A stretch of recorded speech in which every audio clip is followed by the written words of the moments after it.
Parce que après je vais mettre des choses ici. Non, je vais mettre des choses ici, devant moi, et après je vais les mettre comme ça.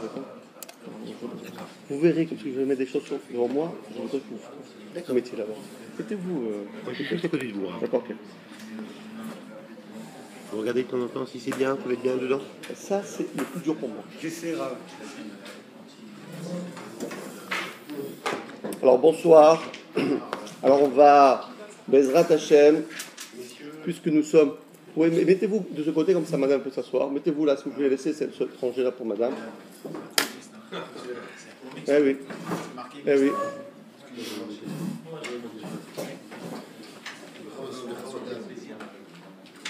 Voilà.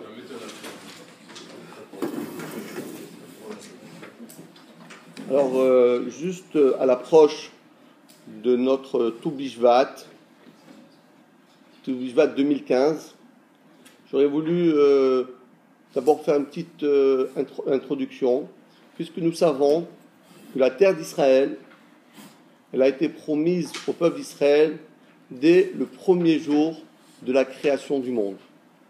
Ça commençait déjà avant même que Hachem ait créé le monde.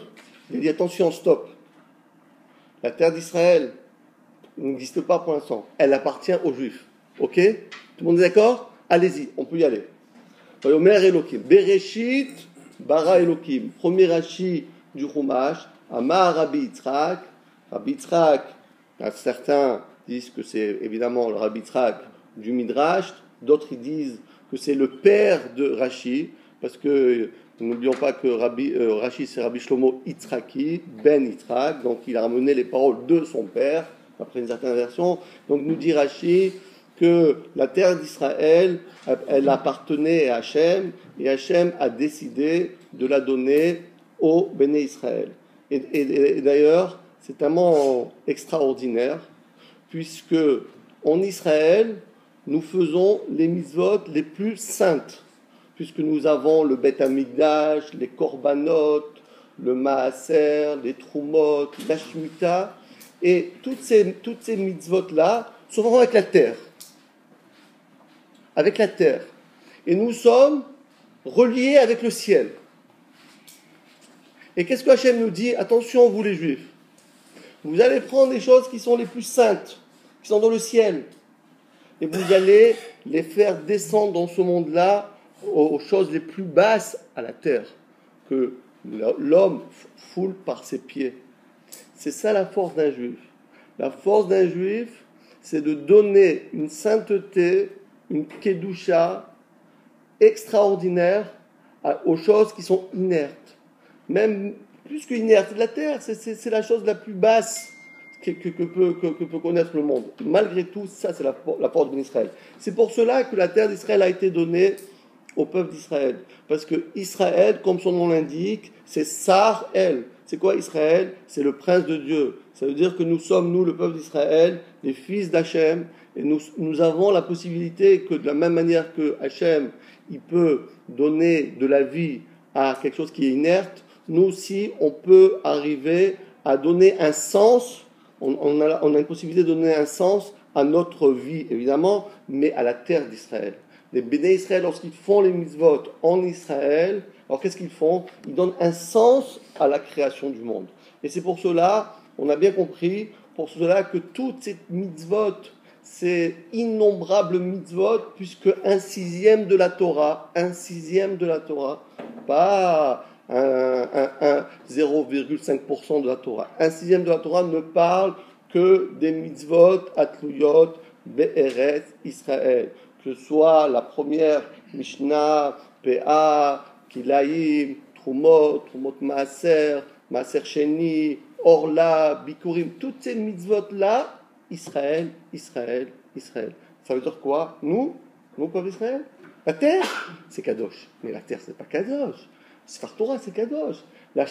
Une synagogue, c'est Kadosh. Ok, mais qu'est-ce que la terre d'Israël? Non, la terre d'Israël. Parce que nous, on a la force de pénétrer dans les méandres de la terre et de sanctifier la terre. C'est trop beau. Et donc, c'est pour ça que toutes ces mitzvot-là, en réalité, ils nous propulsent à reconnaître la suprématie d'Hachem. Et lorsque nous avons compris qu'en réalité, que Hachem nous a donné notre vie, c'est vrai que nous imaginons, entre guillemets, d'être indépendants, et on peut faire ce que l'on veut, puisque nous sommes dans un pays de liberté. Bon, entre-temps, il y a eu un petit problème avec la liberté d'expression, d'autres appelleront ça même la liberté tout court. Mais Hachem nous a donné, nous, cette force-là, nous, le peuple d'Israël, on a la force de pouvoir habiter en Israël. Ça veut dire quoi? D'être, on va dire, en live avec Hachem. C'est le mot aujourd'hui. Aujourd'hui, en 2015, c'est le live. Ça veut dire être en communication, sans, parce que vous savez, des fois, vous avez votre iPhone, ça capte pas. Ça capte pas SFR, ça marche pas bien. Mais avec Hachem, il n'y a pas de problème. Ça marche 24 heures sur 24, même Shabbat. Vous avez le droit. Shabbat, vous avez le droit. Et même Yom Kippour. Et en PCV. Ils sont directs. Alors voilà. Donc ça veut dire, donc Rabotai, regardez, qu'est-ce qu'on va faire? Donc Hachem dit, comment on va faire pour se rendre compte que tout appartient à Hachem? C'est en vivant dans un pays qui est invivable. C'est ça Israël. Israël, c'est pas vivable. C'est un pays qui est Asher Taki Haaretz Etrem.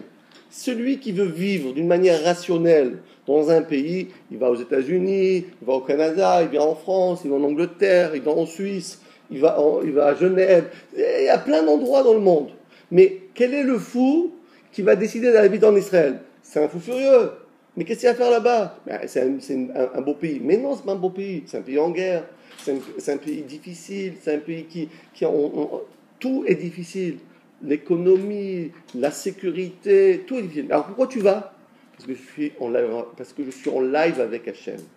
Parce que là-bas, je vais vous dire, comme dit le Ramban, Eno domé, ça, on ne peut pas mettre au même pied d'égalité une personne qui se trouve dans le palais royal. Évidemment, celui qui est dans un palais royal, il a des faveurs tout à fait exceptionnelles avec Hachem, avec le roi. Évidemment, lorsque nous sommes invités dans la table du roi, eh bien évidemment, donc tout va avec, les couverts, le repas, l'attention, l'intention, tout va avec. Lorsque nous sommes maintenant dans un pays lointain, oui, on se rappelle comment c'était bien avec le roi, c'est une vieille histoire. C'est ça que Hachem veut.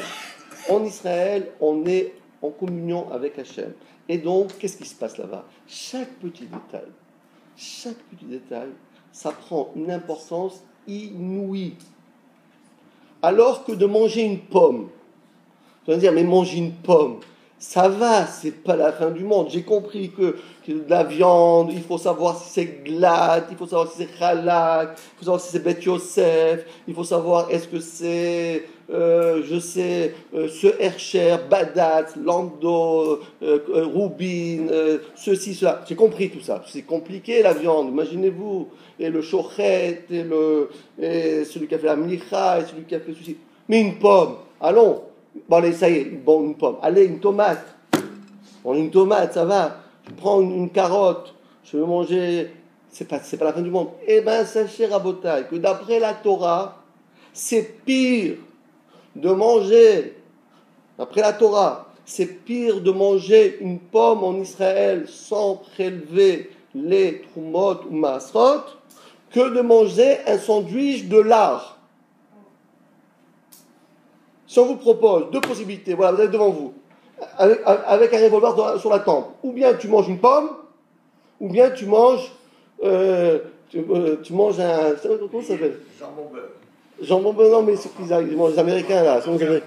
Hein? Hamburger. Qu'est-ce que tu fais? Une pomme, moi je mange une pomme.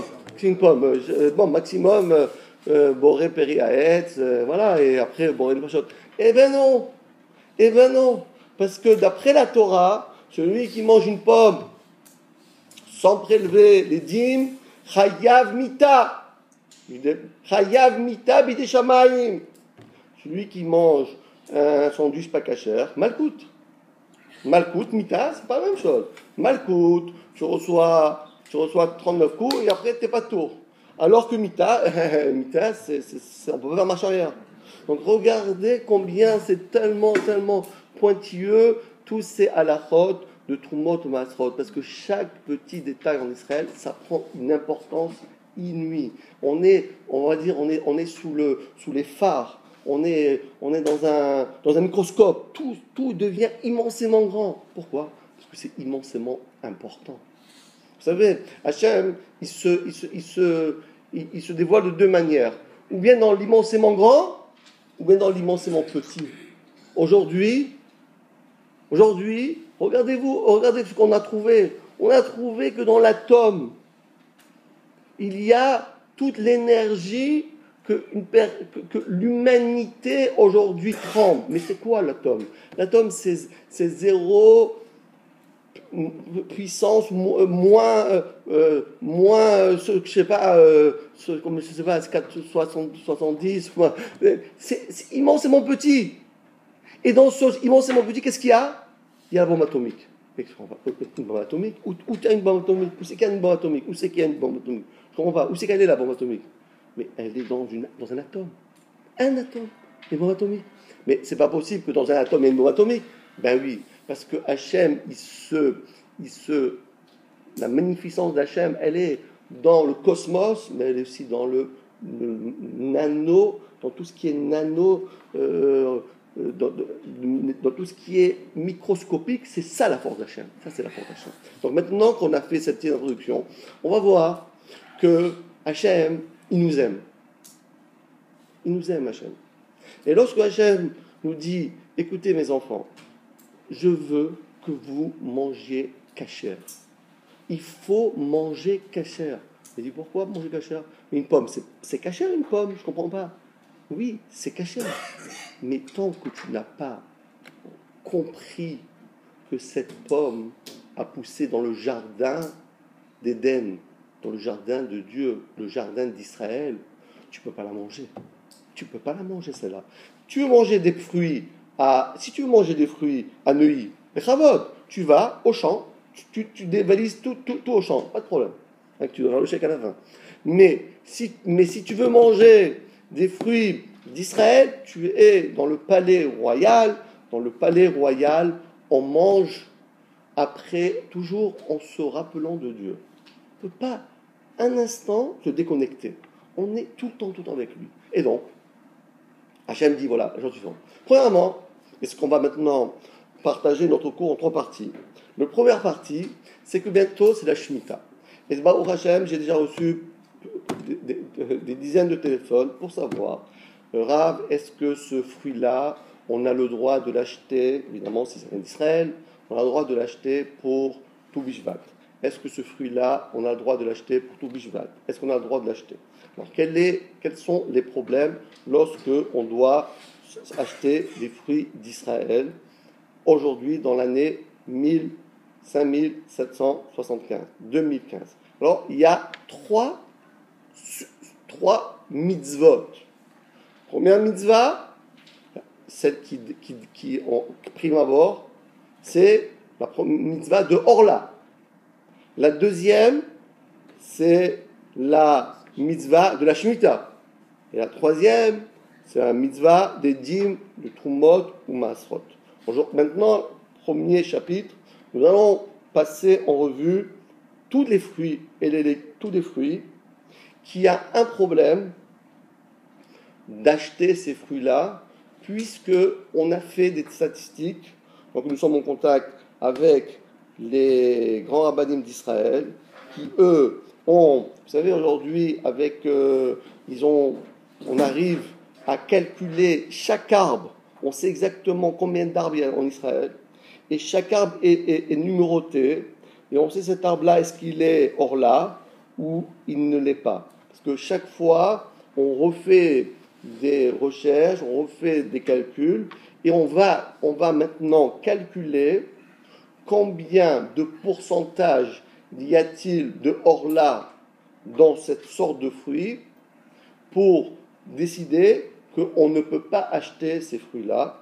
Pourquoi? Parce qu'il y a un mi'ut amatsu, c'est-à-dire qu'il y a une grande quantité de fruits pas cachers qui circulent en Israël, donc on ne peut pas en acheter seulement si on a un Hersher qui est allé dans certains endroits en Israël où on fait attention à ces mitzvot, à savoir qu'on on ne vend pas des fruits qui ont poussé pendant les 3 premières années de leur plantation. Alors c'est vrai que ça donne plus d'explications, parce que même un arbre qu'on a déraciné, on l'a remis, alors à ce moment-là, il faut recalculer 3 ans. Alors ça dépend si on l'a emmené avec sa terre, sans la terre, est-ce qu'on l'a mis dans un camion, est-ce on l'a enveloppé dans du plastique, sans plastique. Bon, ça demande, il y a toute une macérette là-dessus. Quand vous étudiez Sanhedrin, Baba Kama et Brachot, il y a aussi tout ça. Mais maintenant, nous allons voir, avec quelques photos, parce que je ne sais pas, tout le monde connaît tous les fruits qu'il y a en Israël, et qu'on trouve, évidemment, qu'on trouve en France, parce qu'on ne va pas dire tous les fruits qui existent au monde, parce qu'on ne finira jamais. Donc les fruits qu'on peut trouver en France, et qu'on ne peut pas acheter en 2015, parce que même si on a envie après de prélever la dîme, ça ne sert à rien, parce que c'est interdit de manger, c'est hors là. Or là, ça veut dire c'est interdit pendant 3 années de manger ce fruit-là, et malheureusement ces fruits-là se retrouvent dans les étalages, dans les magasins français, et on ne peut pas les acheter. Donc le premier, on va partager cette liste-là en 2. Il y a ceux qui sont sûrs, pas cachers, et ceux que on demande aux gens de faire un effort et de ne les pas acheter. Si ils les ont déjà achetés, alors contactez-moi pour vous dire que faire. Donc on va commencer par le début. On va dire d'abord 11 fruits qu'on ne peut pas acheter.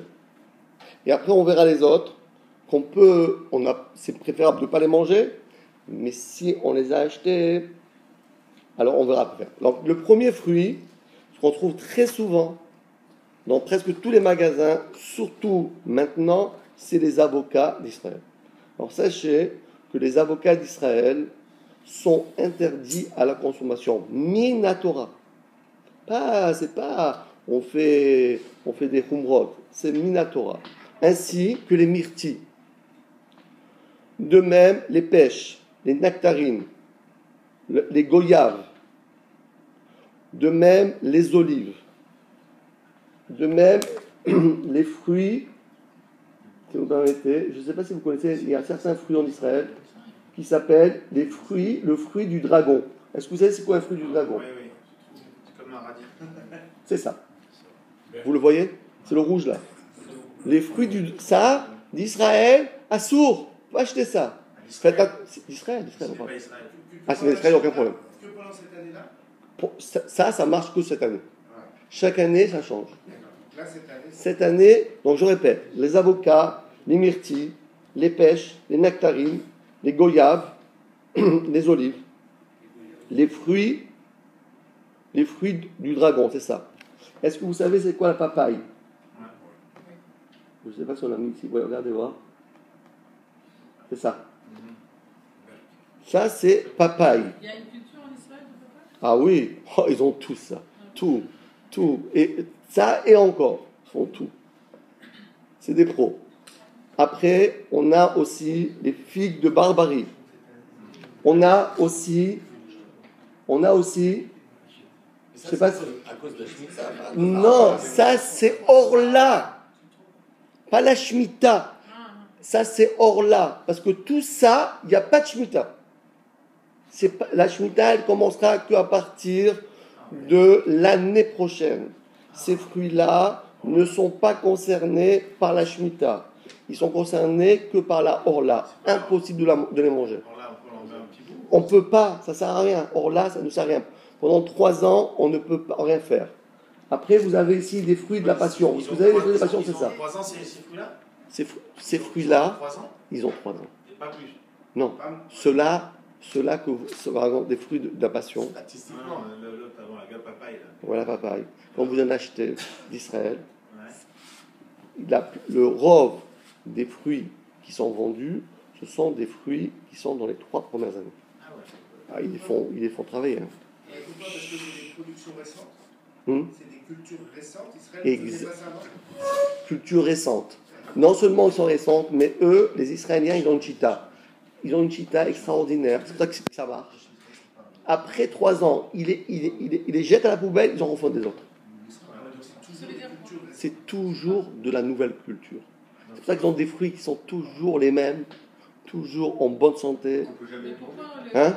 Jamais mangé. Alors après, il y a certains, alors chaque année ça change. Parce qu'après, c'est après la demande, d'après l'achat, des fois après il y a un plus grand, après ça dépend. Si après il y a plusieurs endroits en Israël où ils font la culture de, par exemple, on va dire, de fruits de la passion, et il y a plus de cachère et de pas cachère, donc après on peut être sur Marceau-Lorov, etc. Mais Il est-ce y qu'on a peut trouver d'autres pays dans... qui le font, ça. Hmm. C'est en Israël, Est-ce ça. qu'on peut trouver dans les bonnes Hashgachot ces fruits-là ou même pas? Ça on peut trouver dans les bonnes gachot, c'est sûr. Les pays chauds, ils le font, c'est C'est pas un problème. Et vous avez un autre fruit aussi. Comment? Précisons que c'est valable que pour les fruits d'origine d'Israël, parce que dans les autres pays, ça pose pas de problème. Évidemment, je ne parle que d'Israël. Attendez, vous avez encore ici le carambolé. Vous connaissez? Le fruit de la passion aussi? Celui. Lui, c'est le carambolé, moi. Bolier. Carambolier. C'est lui. On en trouve partout, hein, des comme ça. C'est comme une étoile. Comme une étoile. C'est comme une étoile. C'est une étoile. C'est pas bon. C'est petit. Ah, c'est pas bon, c'est vous qui le dites, docteur. Mais je vous dis même pas combien il y en a qui achètent ça. 5 euros, ce truc-là. Hein. Après 3 ans, il y a des racines, il reprend dedans. Ouais. Les arbres, Maintenant, pourquoi ils changent écoutez les bien. arbres, Pourquoi ils changent les arbres au bout de 3 ans? Quel intérêt de déraciner l'arbre pour mettre un autre? Parce que ça donne pas aussi bons fruits.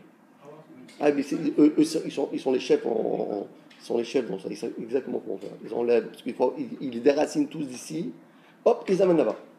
Ah, ils déplacent. Ah, ils déplacent. Parce que la terre n'est pas suffisante. Parce qu'ils veulent avoir toujours les mêmes fruits.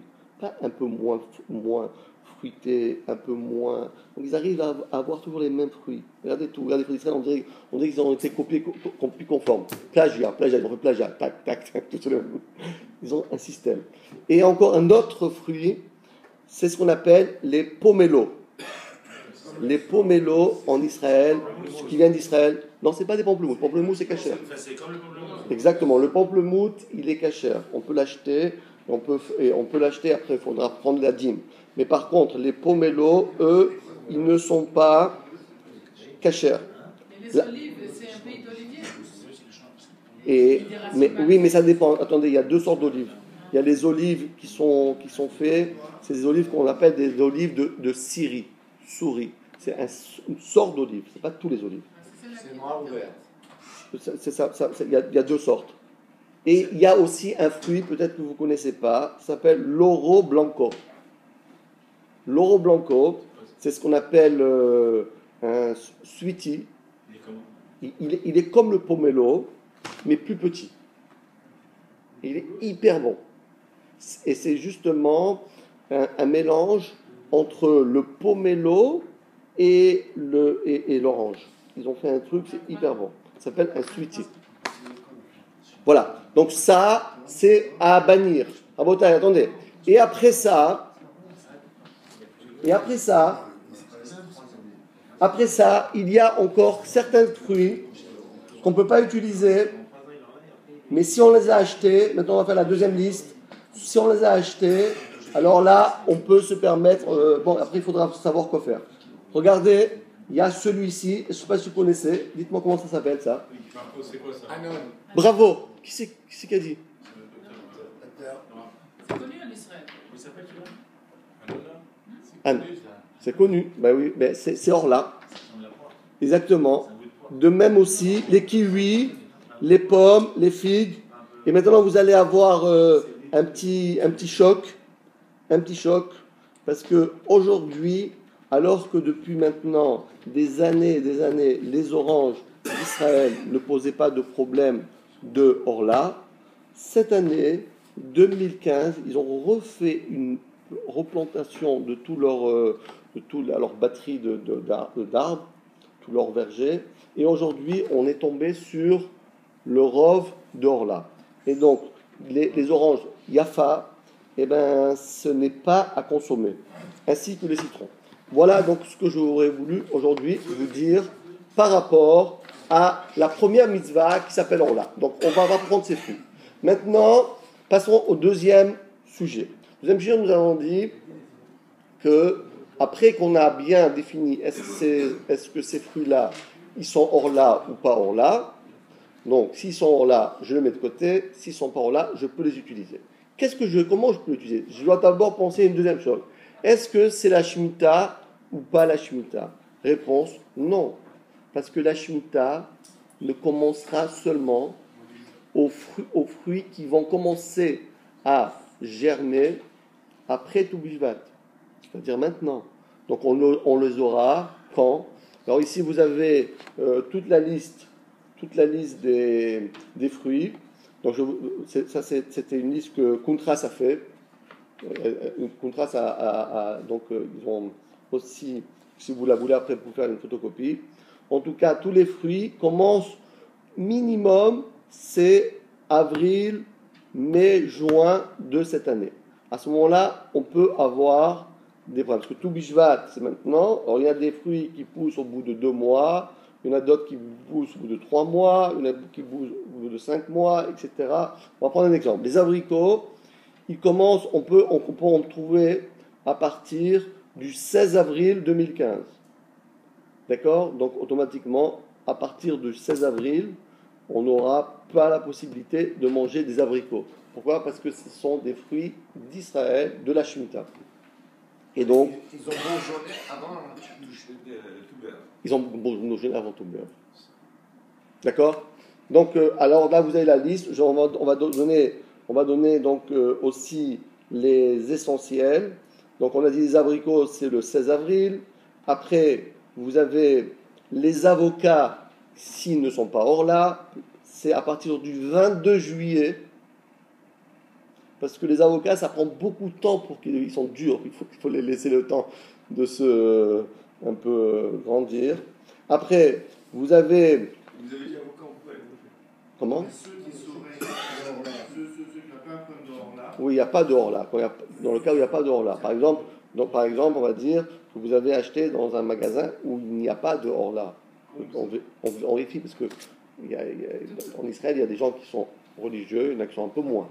Donc ceux qui sont religieux, ils font attention, chaque fois qu'il y a un nouvel arbre, ils ne l'utilisent pas, ils ne le mettent pas en vente. Et les anciens arbres, ils les vendent aux marchands. Et les marchands, ils vous le revendent. Oui, à l'extérieur d'Israël. Si ici on achète des avocats. Ah oui, non, mais ici, vous ne pouvez pas. Donc c'est valable tous les ans, ça. Non, c'est pas tous les ans valable, non, pas du tout. Là. Mais oui, parce que le là, ça change. Chaque année, ça change. Des fois... Quand est-ce qu'on doit arriver? Comment? Vous le savez, vous me téléphonez, je vous dis. Oui. C'est la seule manière de savoir ça. D'accord? Maintenant, on va dire encore les essentiels à votre taille. Donc, les poires, c'est le 16 juin. Les pommes, c'est le 2 juin. Les prunes, d'accord? C'est le 22 juillet. Donc voilà, vous avez la liste ici, on ne va pas tout faire. Maintenant, la troisième partie, et celle que je voulais un peu plus prolonger, c'est de faire avec vous un petit exercice pour que Bezrat Hashem, après ce qu'on va apprendre ce soir, chacun d'entre vous pourra prélever le maaser avec une facilité inouïe. C'est ça que je veux arriver. Voilà, vous n'êtes pas venu pour rien, je sais qu'il fait froid dehors, on est bien chez soi à la maison, en pantoufles, il fait chaud, là on sort, il fait froid, en plus il y a des policiers là, il y a de l'armée, tout ça, oulala, Rasra, tout ça, on était mieux, et quand même on est venu. Donc on va quand même sortir avec un petit paquet. Je vais faire devant vous une présentation, comment faire lorsque vous avez acheté des fruits d'Israël qui n'ont pas d'or là, on va dire vous avez acheté des poires. Et ce que je vais faire avec vous, si vous me permettez, de vous présenter quelques petits trucs ensemble, comme ça on peut... La première chose qu'il faut acheter, c'est ce qu'on appelle un tefal. Je les vends après, hein, c'est 10 €. D'accord. Vous achetez donc une petite balance. Ok. Vous achetez ça. Vous pouvez arranger ça? D'accord. Et puis, Les dates d'Israël vous achetez des poires. À la fin, chacun qui a bien écouté, il reçoit une poire. Voilà, vous achetez ça d'Israël. Hein? C'est pour d'Israël. Voilà, vous achetez ça. Maintenant, vous dites, voilà, ça vient d'Israël. Je dois prélever le maaser. Comment je fais? Pour le maaser, comment je vais faire? Bon, la première chose qu'il faut faire, évidemment, c'est de le peser. Voilà, je le pèse. Excusez-moi. Il pèse 630 grammes. 630 grammes. Eureka, j'ai trouvé. 630 grammes. Attention. J'ai mon couteau. Donc, ce que je vais faire, c'est que je vais prendre quand même une poire. Voilà, cette poire d'Israël, elle n'est pas d'Israël. Je prends cette poire. Et je vais enlever, parce que je vais enlever la queue, parce que la queue, c'est pas du maaser, je ne peux pas le donner au Cohen, ça. Je vais faire. Et je vais prendre une partie. Combien je dois prendre pour prendre le maaser de 630 grammes? Je dois prendre un peu plus que 100. Un peu plus que 1 centième. Yoter me'echad mimea. Donc, si j'ai 630 grammes, je prendrai combien? 7 grammes. Voilà, 7 grammes. Bravo. Donc, je vais couper. Là, vous avez 15, 20. Je vais prendre. Attendez, moi je ne sais pas. Je vais essayer. Je le pose ici. On est obligé d'enlever la queue. Ah oui, parce que la queue, si vous donnez ça au coin, il dit vous n'êtes pas simple. Prendre sur le côté, là. Oui, vous pouvez couper ici. Oui. Oui, ça, oui, c'est sûr. Alors là, bravo, monsieur le docteur. Entre nous deux, nous sommes à 12 grammes. Donc c'est trop. Ok, alors qu'est-ce que je fais? Je ne me démonte pas. J'enlève un petit peu. Ça, je le garde chez moi. Et ça, je le mets ici. Et là, je suis à 7 grammes. Bravo. Hein? Un petit peu plus. Ok. Et après, je vais poser tout ça devant moi. Donc celui-là, je remets tranquillement dedans. Ça va devenir, c'est ça. C'est ce petit morceau-là qui me dérange. Ça veut dire qui me dérange. Ça, c'est celui qui mange ça. Kaddish. Gadal, vite Kadash, Merava. Ça, ce petit truc là. C'est Chayat Mida. Ah oui, s'il ne prélève pas ça. Donc qu'est-ce que je vais faire? Je vais prendre mon sac et à côté de... Vous voulez prendre ça? Il met comme ça. Et je vais prendre ce petit morceau là. C'est lui le criminel là. C'est le problème. C'est un mitzvah, mais si je la mange, je prends ça, je vais le poser à côté. Ça touche. Ça touche. Et je ne bouge pas. Tout est bien. Et après, pas bouger. Et après, je vais prendre une pièce. 10 centimes. 10 centimes d'euros. Je la pose ici. Ok? Tout est bien. Il suffit de dire une phrase. Et tout devient kasher. Et je fais apparemment je fais une méga mitzvah. Tout devient kasher.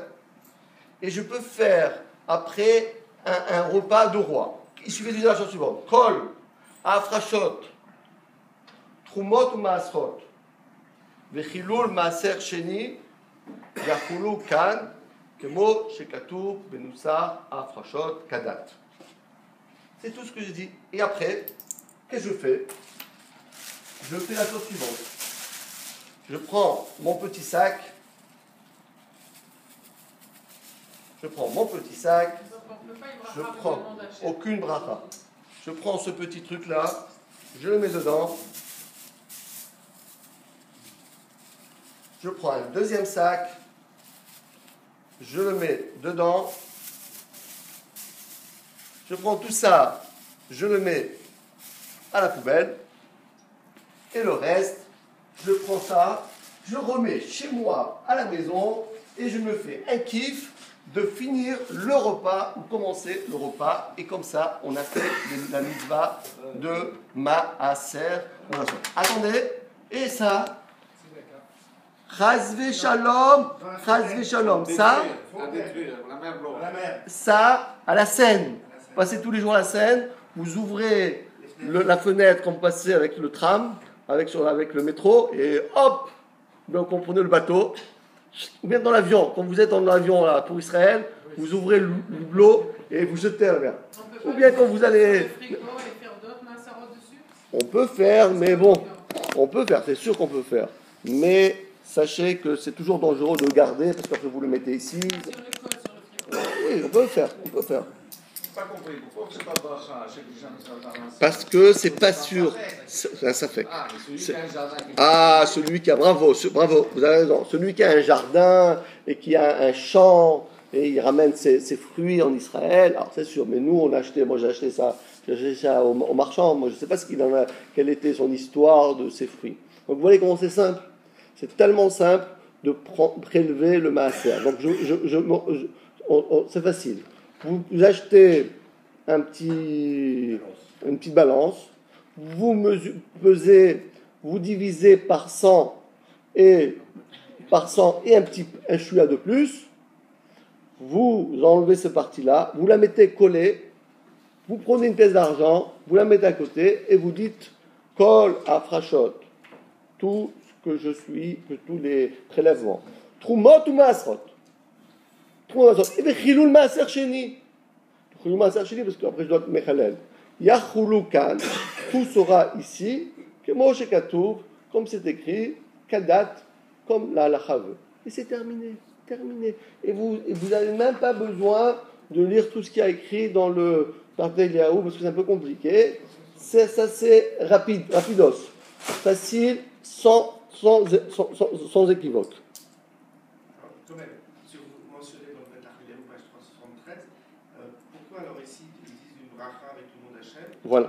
C'est dans le cas, comme on vient d'entendre, c'est dans le cas où tu as, toi, un jardin en Israël, et tu as un arbre qui pousse, et toi tu sais très bien que personne n'a prélevé déjà sur tes fruits le maaser. Dans ce cas-là, quand tu ramènes tes 10 kilos de pommes, d'oranges, là tu ferais vraiment avec la beracha.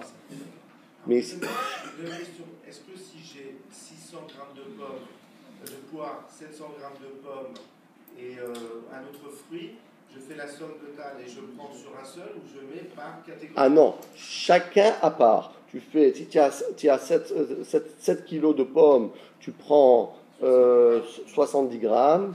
Si tu as après 10 kilos d'orange, tu prendras aussi un peu plus sur les pommes. Et après, tu peux faire tout ensemble. Un truc pour tous ensemble. Et une pièce pour tout le monde ensemble aussi. Mais tu ne peux pas prendre des pommes sur les poires et des poires sur les pommes. Ça, c'est impossible. Ok? Allez, maintenant que c'est bien, on va regarder un petit film pour se détendre. Et comme ça, allez-y. On va voir un petit film et on va voir, c'est très très sympathique. Comment ils ont montré, comment ils montrent un peu cette mitzvah en Israël. Donc c'est un film israélien. C'est un peu israélien. Hein. Mais c'est pas grave, au moins on est un petit peu connecté avec Israël. Je n'ai pas bien compris. Chaque groupe de fruits homogènes, il faut faire sa bracha. Non, tous ensemble.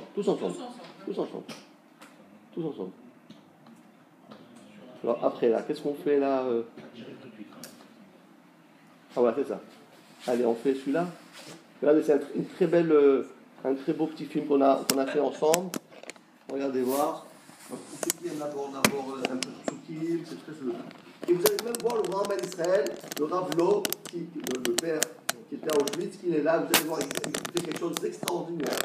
En Israël, vous allez voir, vous allez devenir. Moi, j'ai vu ça, j'étais impressionné. Vous savez, il y a ce qu'on appelle les vignes de Rishon LeZion. Ce sont des vignes à perte de vue. Et le grand rabbin d'Israël, le Rav Lau, lui, on lui a demandé de venir prélever le maaser. Donc prélever le maaser, comme je vous dis, c'est combien de prendre? Non, c'est un peu plus que 1 centième. D'accord? Mais imaginez-vous si vous avez des centaines d'hectolitres. Des centaines d'hectolitres. Ça veut dire que vous avez, par exemple, 1 million de bouteilles sur une gamme de vin. Encore 2 millions sur une autre gamme. Combien de litres de vin faut-il prélever pour le maaser? C'est impressionnant. Alors vous allez voir comment lui il a fait pour prélever ça. C'est très impressionnant. Comment il a fait pour prélever. Vous allez voir, vous allez être très comment dire ça? Alors voilà, donc on vient de recevoir là une refoua shlema à Moshe Menashe ben Rena Rachel que Hashem yishlach lo refoua shlema.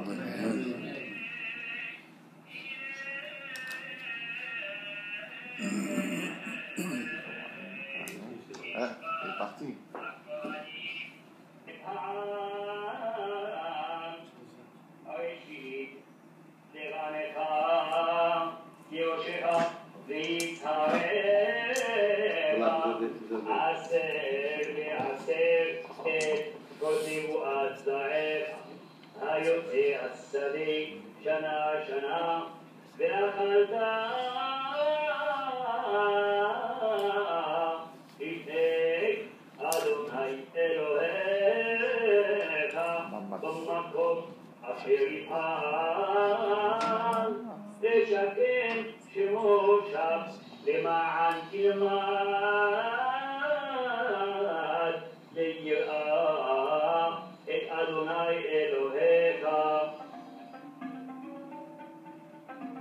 אסור לאכול מכל גידולי הקרקע לפני שיפריש מהם תרומות ומעשרות.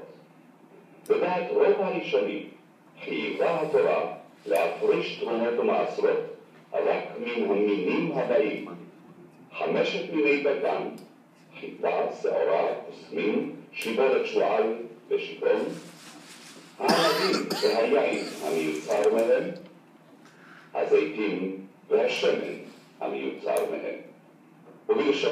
Alors je l'arrête quelques minutes pour vous expliquer.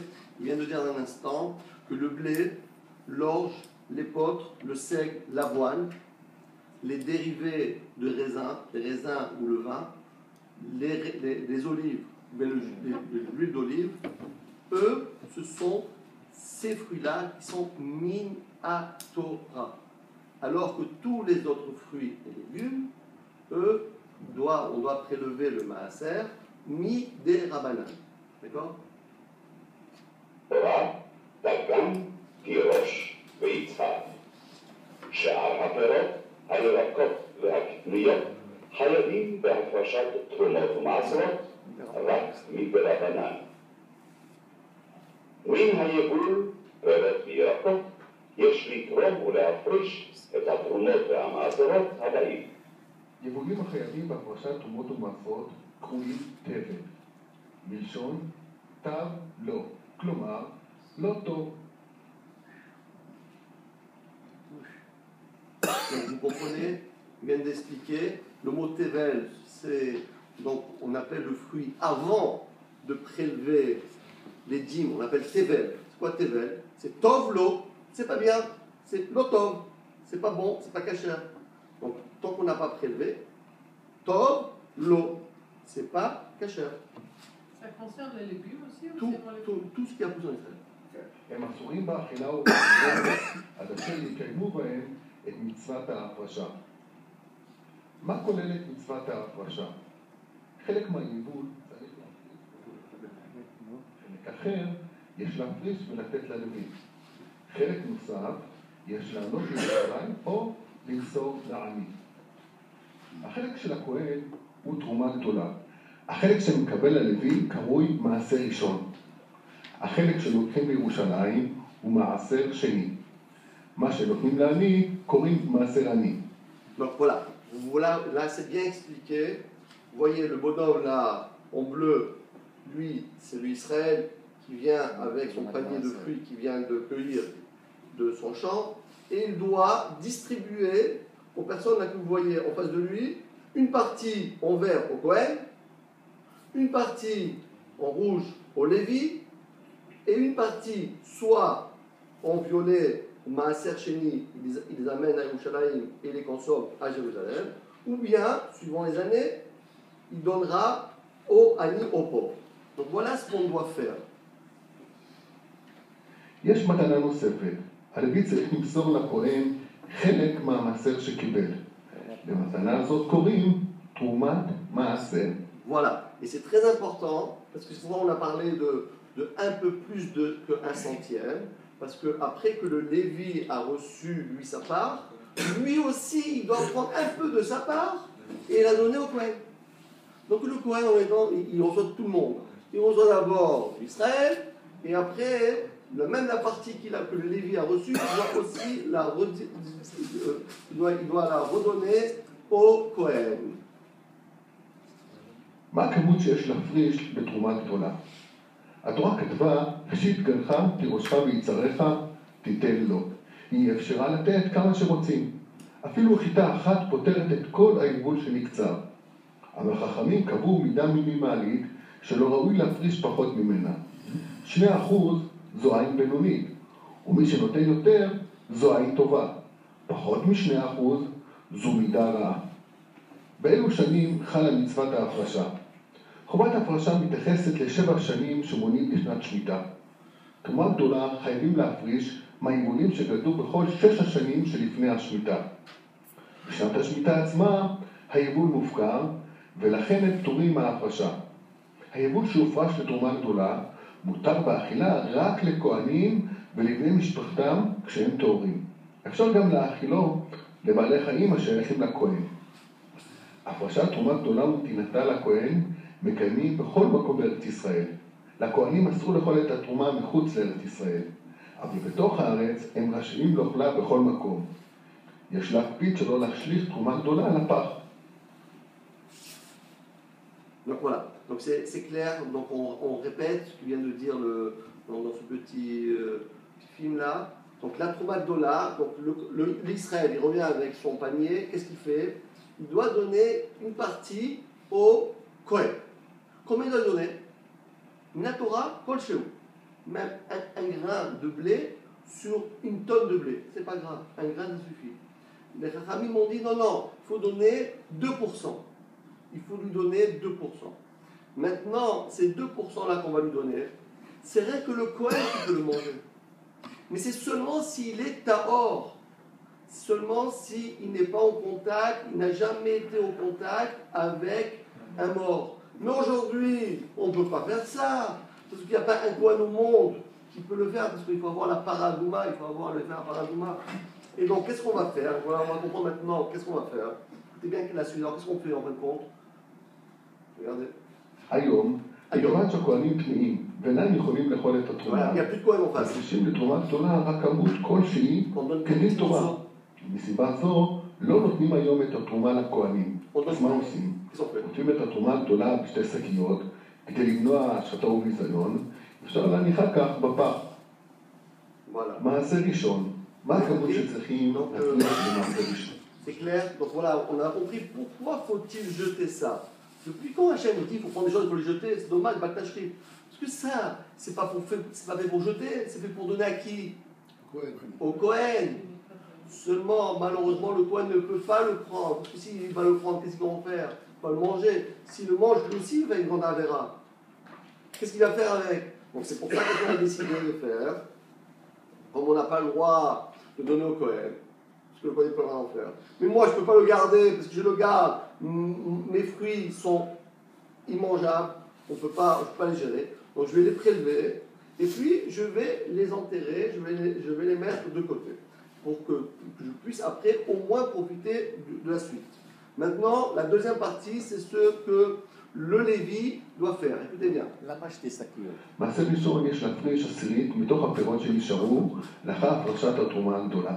למשל, אם לאחר שהפרשנו תרומה גדולה, נשאר לנו 10 קילוגרם, מוציאים קילוגרם אחד ונותנים ללוי. שימו לב, לאחר הפרשת המעשר הראשון, נשאר לבעל הפירות 90% מהפירות. חשוב Voilà. Donc qu'est-ce qu'il va se faire? Donc il a enlevé 1 gramme pour le Kohen. Bon, c'est rien du tout. Imaginons-nous, nous dit le cas là, le cas de figure, on a pris qu'il avait 10 kilos.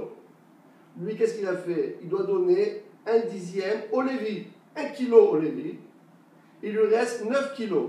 Donc en pourcentage, il va donner 10% au Lévi et le Israël lui a dû rester combien? 90%. d'accord? Alors écoutez-le la suite. להמשך. חובת הפרשת מעשה ראשון מתייחסת לשנים שמונים לשנת השמיטה. מעשה ראשון חייבים להפריש מהיבולים שגדלו בכל 6 השנים שלפני השמיטה. בשנת השמיטה עצמה היבול מופקר, ולכן הם פטורים מההפרשה. מה לגבי היתר אכילת המעשר הראשון? פירות מעשר ראשון נחשבים לפירות רגילים. מבחינה ממונית הם שייכים ללוי. אין להם שום קדושה. אם הלוי מרשה, מותר לאוכלם לכל אדם, אפילו בטומאה. יש לציין שאין לאכול את המעשר ראשון לפני שהפרישו ממנו תרומת מעשר לכהן. Très bien. Donc vous avez compris pourquoi ici on prend un peu plus qu'un centième. Et vous voulez les 10% qu'on a donnés aux Lévi, et où ils sont là? Ils ne sont pas là, où sont les 10%? Et le problème que les 10% on a le droit de les manger. Alors si on a en face de nous un Lévi, qu'on est sûr que c'est un bon Lévi, et on est sûr que c'est des fruits, sont des fruits qu'on est sûr qu'on n'a jamais prélevés, il faut prendre ces fruits-là et les amener au Lévi. Mais comme c'est un safek, à motif mechavero à la varaya, donc on dit dans le Moussar que ça devrait normalement être au Lévi, mais comme aujourd'hui on n'est pas sûr qu'il le mérite, donc en fin de compte on les garde. C'est ce qu'on va expliquer.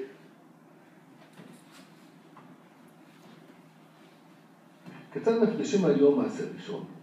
אם חיוב ההפרשה הוא ודאי, כגון אדם הגר בין עכו לאשקלון, תחום של כל הדעות חייב בהפרשת תרומות ומעשרות, ובחצרו גידלים לימונים, חובת ההפרשה היא ודאית. במקרה זה, חייבים להפריש מעשר ראשון ואף למוסרו ללוי. אך כאשר קונים לימונים בשוק, ולא יודעים אם הפירות חייבים בהפרשת תרומות ומעשרות, חובת ההפרשה מוטלת בספק. אסור לאכול מהלימונים ללא הפרשת תרומות ומעשרות. אך לאחר ההפרשה, הפירות שיועדו למעשה ראשון אינם שייכים ללוי בוודאות, כי ההפרשה נעשה מספק. ובספק ממוני קיים הכלל המוציא מחברו עליו הראיה. אין בעל הפירות צריך לתת את ההפרשה ללוי, הוא יכול לאכול אותם בעצמו. לסיכום, כאשר חובת ההפרשה ודאית, מפרישים ונותנים. כאשר חובת ההפרשה מוטלת בספק, חייבים להפריש מעשה ראשון, אבל לא חייבים לתת אותו ללוי. Voilà, donc vous avez compris, qu'est-ce qu'il faut faire? C'est très simple. Si vous avez votre propre champ, vous prélevez, vous donnez au Lévi. Mais lorsque vous n'êtes pas sûr que cette chose-là a été déjà prélevée ou pas, on va prélever, mais on ne donne pas. Parce que ce n'est pas obligatoire de donner. Voilà. Voilà, donc on lui parle de Lévi. Voilà, il lui amène un petit sac. Une petite caisse de... מהמעשר הראשון חייבים להפריש תרומת מעשר לכהן. כמה מפרישים בתרומת מעשר? מעשר מן המעשר. 10 מהמעשר הראשון. הלוי קיבל 10% למעשר ראשון, 10 מ10% שווה ל1%. במילים אחרות, מעיד מהפירות שנשארו לאחר הפרשת תרומה גדולה. לדוגמה, נעשה חישוב. זוכרים כמה שקל המעשר הראשון בסלסלת הפירות שלנו? קילוגרם אחד. 10 ממנו זה 100 גרם. במקרה זה, זו המאית שהלוי צריך לתת לכהן לתרומת מעשר. דין תרומת מעשר כדין תרומה גדולה. חייבים להפריש בכל 6 השנים למניין שנת שמיטה.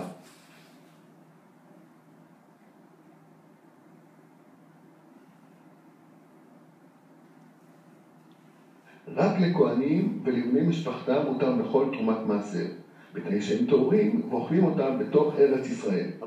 או תרומת מעשר אסור להשחית ואסור לבזות. גם היום חייבים להפריש מעיד מהמעשר ראשון לתרומת מעשר.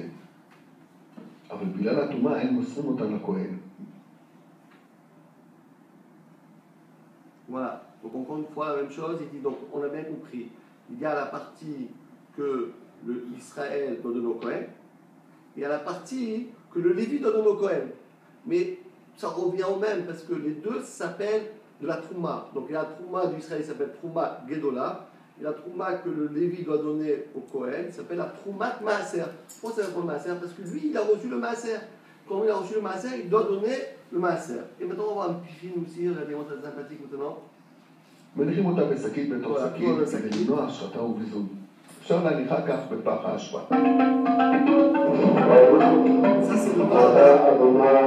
Ça c'est le grand rabbin qui s'appelle le Rav Lo, qui était dans les camps d'Auschwitz. C'était l'ancien grand rabbin d'Israël. Aujourd'hui, le grand rabbin d'Israël Ashkenaz, c'est son fils.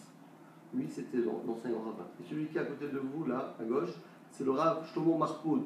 Quand vous achetez des trucs, la Markoud, c'est lui-là, avec la barbe blanche. D'accord? Alors écoutez bien comment il fait la bracha. Et après, il va faire le maaser. Là, on est dans la plus grande cave d'Israël. Vous allez voir comment il va faire pour faire le maaser des centaines de milliers de bouteilles de vin. Regardez voir.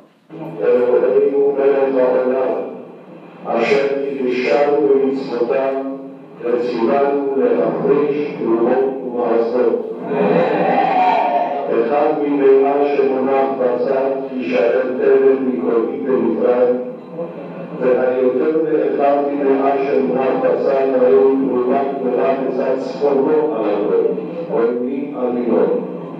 אותו אחד מלאה שאמרתי שיישאר תלם עם שאר הכמות הראויה בצד צפונם של הפירות, יהיה מעשר ראשון, או ימין על מינו. וכלואים הפירות ללוי על פי ההסכם שנחתם עמו. אותו אחד ממאה שמונח בצד שעשיתי מעשר ראשון, עשו תרומת מעשר על הכל ולפי על מינו. ומעשר אני פתרונם של הפירות, ולפי על מינו, וכלואים הפירות לעני על פי ההסכם שנחתם עמו.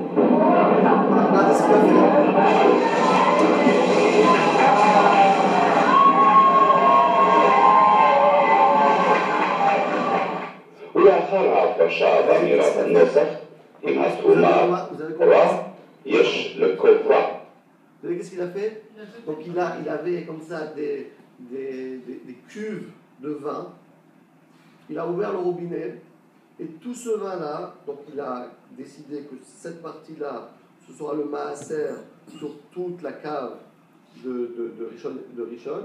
Donc il a ouvert les vannes et tout ce vin-là est parti au fin fond de la terre d'Israël. Donc il y en avait pour quelques milliers, des dizaines de milliers d'euros. Hein. Et ça, c'est avant la mise en bouteille. Ça, c'est avant la mise en bouteille. Sans Parce qu'après, calculer. c'est trop tard. Hein? Sans Après, c'est calculer. trop tard. Si, ils ont calculé. Ah oui, mais quand il a ouvert comme ça. Non, il a non, parce qu'ils avaient fait des. Des cuves entières. Chaque cuve, elle a tant et tant d'hectolitres. Donc, ils ont tout calculé, combien il fallait, et ils ouvraient les vannes. Imaginez-vous ça. Donc, où c'est que vous avez vu ça? Vous allez au château à Bordeaux. Écoutez, vous avez des vannes, jour, ça coûte. Mais chaque verre de vin, ça coûte 10 euros, 20 euros. Ça n'existe pas, ça. Voilà les Juifs. Donc, on prend des billets de 500 euros. 500 euros. 500 euros. 500 euros. Et ils ouvrent. Regardez comment. Vous avez vu comment ils étaient joyeux? C'était la fête au village. À pleurs. Et ben, je sais pas moi, il faut soit triste, fait Tisha B'Av. Pas du tout. Tout le monde est en train de chanter, danser. Ça, c'est la mitzvah. Asher kideshanu b'mitzvotav v'tzivanu la'afrish trumot ou masrot.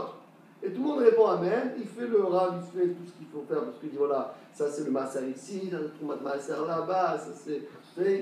Il va, on va voir comment faire avec l'argent. Vous allez voir qu'est-ce qu'il il est parti avec l'argent, il est parti jusqu'à New York. Ils sont partis jusqu'à New York pour jeter l'argent à New York, ils ont jeté l'argent.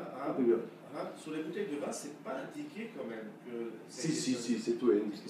Non, mais sur les bouteilles qu'on achète. Si, c'est tout C'est marqué indiqué. Naki, Mitrumot, ou Maasrot, Mi Orla, Mi Tevel, ou Mishmita, tout est écrit. Tout est écrit. Alors maintenant, regardez bien. Maintenant, ce qu'on fait aussi, c'est, regardez ce qui se passe ici. Regardez. Jette au fond d'un trou pour pas qu'on arrive à les récupérer. Et hop, on la recouvre avec ça. שני שונה משאר המתנות. הוא קשור לירושלים. Ça, c'est le massage chimique avec la pièce d'argent là qu'on a parlé. Qu'est-ce qu'on va faire avec cette pièce d'argent? Vous allez voir. Ils sont partis jusqu'à New York. Pourquoi si loin? Imagine-toi tous les câbles d'Israël. Il faut au moins New York, ça enlève l'argent là-bas. הפדיון נעשה על כסף בשווי הפירות בתוספת רבע כדין כל פדיון בתורה. אם הם היו שווים 100 שקלים, הוא פדה אותם על 125 שקלים. לאחר הפדיון, פירות מעשר שני נשארו אצלו כפירות רגילים. את הכסף הוא לקח לירושלים, ושם הוא קנה דברי מאכל לגדלים בקרקע, ואכל אותם שם, בירושלים, כשהוא טהור. הכמות שיש להפריש למעשר שני היא עשירית מתוך 90% שנשארו לאחר הפרשת המעשר הראשון. עשירית של 90% זה 9%. Voilà, en fin de compte, voilà, c'est ça le mot de la fin. C'est-à-dire qu'une personne avait 100%. Qu'est-ce qu'il a donné? Un petit chouïa pour le Kohen, c'est pas grand-chose. Il a donné au Lévi 10%. Il a amené à Yerushalayim encore 10%, mais ce n'est pas 20%. Parce qu'il ne lui restait plus que 90%. Donc de 90%, on vend 10%. Ça veut dire qu'il lui a pris 9%. En tout, combien il lui reste? 81% de ce qu'il avait au départ. Ça, c'est la partie qui reste pour le Ben Israël. Et le reste, 9%, il les amène à Jérusalem pour les manger. Et 10%, il donne au Lévi et un petit peu pour le Kohen. 9% pour Jérusalem, c'est pour qui? C'est pour le Lévi? Pour lui. À consommer sur place. Ah oui. Oui. Et si c'est des grandes quantités? מכלל הפירות שנשאר. בהפרשה, מתרגל את החישוב מזרץ על צלת הפירות שלנו. היה לנו 10 קילוגרם, מתוכם הפרשנו 10 קילוגרם אחד למעשה ראשון. נשארו לנו 9 קילוגרם. מהם מפרישים 10 למעשר שני. במקרה זה 9% שווה ל-900 גרם. 9% הם המעשר השני שבעל הפירות אמור לאכול בירושלים. ו-81% זה החלק של הפירות שנותרו אצל בעל הפירות לאחר ההפרשה, מותרים באכילה. מעשר שני לא מפרישים בכל 6 השנים למניין שמיטה. מעשר שני מפרישים רק בשנות א', ב', ד', ה' למניין שנת השמיטה. כך נזכור. אבדה. בשלם ג' ו', במקום מעשר שני, מפרישים מעשר עני. ועל כך בהמשך. פירות מעשר שני מותרים באכילה כשבית המקדש קיים וכל אדם טהור הנמצא בירושלים.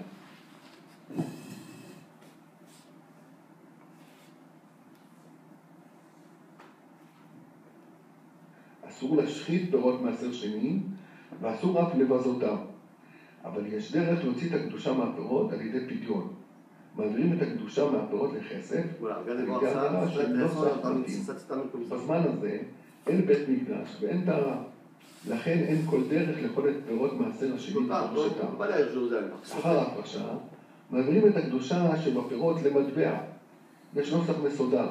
מה שקבעתי למעשר שני הרי הוא מחולל על פרוטה ורבע המיועדת לכך בשבילי.